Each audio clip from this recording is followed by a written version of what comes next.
Nah, dari data yang sudah saya download ini ada berapa? 70 ya. 70 apa? Observasi. Kemudian untuk format Excel-nya ini saya menjadikan Excel baru seperti ini. Oke. Setelah itu di Evious nanti kita akan menggunakan apa namanya? Open foreign file as Excel. Nanti saya sudah save olahannya itu di folder Novi khusus. Oke, di open, finish. Now kita lihat datanya sudah masuk ya, 70 observasi. Itu pertama masuk ke quick, setelah itu estimate equation. Urutannya itu mulai dari variabel y, konstanta, x1, x2, sama x3. Kita klik, dah. Di metodenya tadi kita ganti ke binary choice. Oke, setelah itu kita klik centang yang logit untuk logistik. Oke. Nah, ini saya pindahkan dulu ke Word. Apa namanya? Hasil olahan datanya. Ini berarti yang regresi. Tadi yang contoh kemarin dikirim mulai dari deskriptif ya. Kalau deskriptif itu di Evious-nya kita kembali ke data, kita highlight semua variabel, kita open as a group, kemudian ke view, kita pilih deskriptif statistik common sample. Nah, ini yang kita pindahkan ke lampiran ini deskriptif, kasih kotak. Oke, ada min, median, maksimum, sampai observasi ya. Sama ya, jar Guibert dan sebagainya. Maka lanjut. Oh, ini tadi yang Anis logistik ya. Berarti yang tabel ini udah beres. Terus apa nih? Uji Hosmer and Lemeso. Namanya uji goodness of fit. Goodness of fit. Kita lanjut ke view. Kemudian, ini di minimize. Ke hasil yang tadi regresi. Ke view. Kemudian goodness of fit. Hosmer Lemeso. Oke. Kita pindahkan.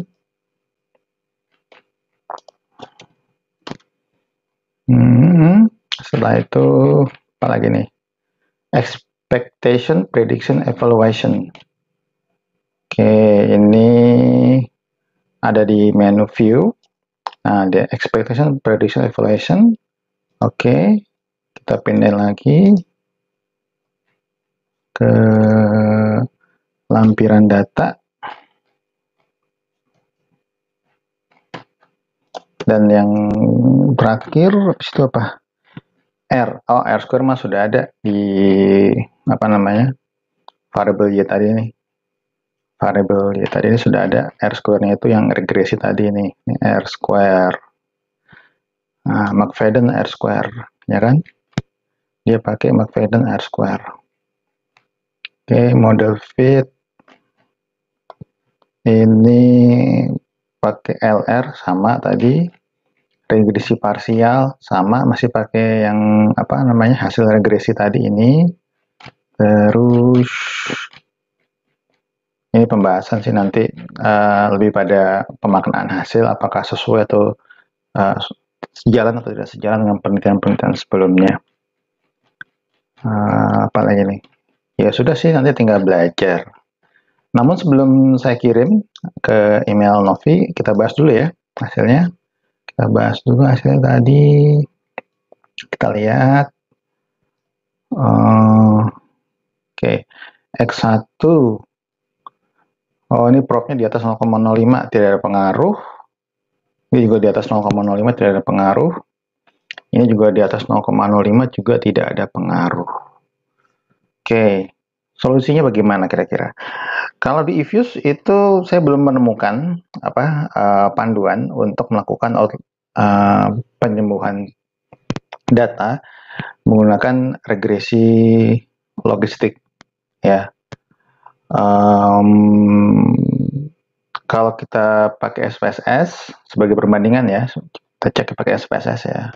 Kita cek pakai SPSS. Kita cek pakai SPSS tadi datanya. Oke, nah ini dia.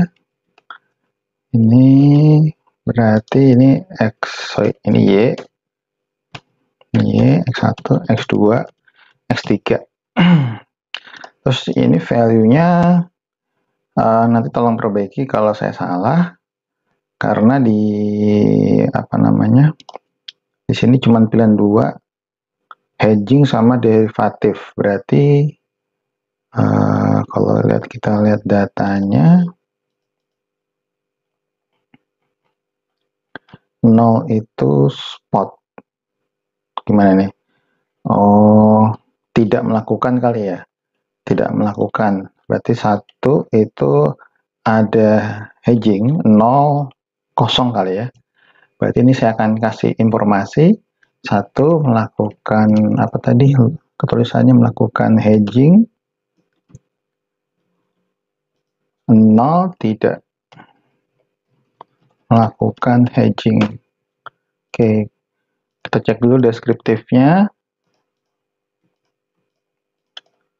Oke. Ya, ini proporsinya 14 tidak melakukan, 56 melakukan. Kita masuk ke regresi logistik. Dependennya Y, sisanya adalah X, option, kemudian Hosmer-Lesau, sama apa lagi ya? Kayaknya sudah cukup. Sama correlation estimate and interest story. Oh ya, ini dia. Cash wise listing residual buat ngecek apakah ada outlier atau tidak. Oke, kita cek dulu nih hasil equationnya. Kalau dari hasil EViews sama SPSS kita bandingin nih. X1 propnya 6190. Oke, di situ X1-nya propnya sama sih. Ini 622, ini 6190. X2-nya 149, ini 1486, ini 164, ini 1634. Ya, memang sih tidak akan jauh berbeda karena sumber datanya sama. Yang jadi pertanyaan kalau misalnya hasilnya beda jauh tapi datanya sama. Betanya coba, ini minus 0,349. Minus 0,349. Oke, sama ya. Berarti tidak ada perbedaan antara pengolahan data EViews sama pengolahan data SPSS. Namun di SPSS ini menariknya, disarankan case wisely, artinya data yang disarankan untuk dikeluarkan, case nomor 67. Berarti saya akan ke data view-nya ini. Oke, ini di clear. Kita lanjut ke olahan lagi. Oke, dan kita lihat. Pada hasilnya, equation-nya masih ya belum berpengaruh. Kita cek ke bawah, ternyata ada nomor 46 sama 56. Nomor 46 sama nomor 56. Oke, kita regresi lagi. Oke. Maka di sini hasilnya adalah ada 2 yang berpengaruh, X2 ya dan X3. Ya, di sini hasilnya lumayan bagus. Kalau kita lihat misalnya R square-nya, di sini Nagel square-nya 0,218, artinya 21%. Kalau yang sebelumnya tadi Nagel square-nya ya masih 0,0 ya, artinya masih di bawah 0%. Masih belum mendekati ya 1% sih. Yang sebelumnya juga malah dia jauh sekali, masih 0,67. Jadi ini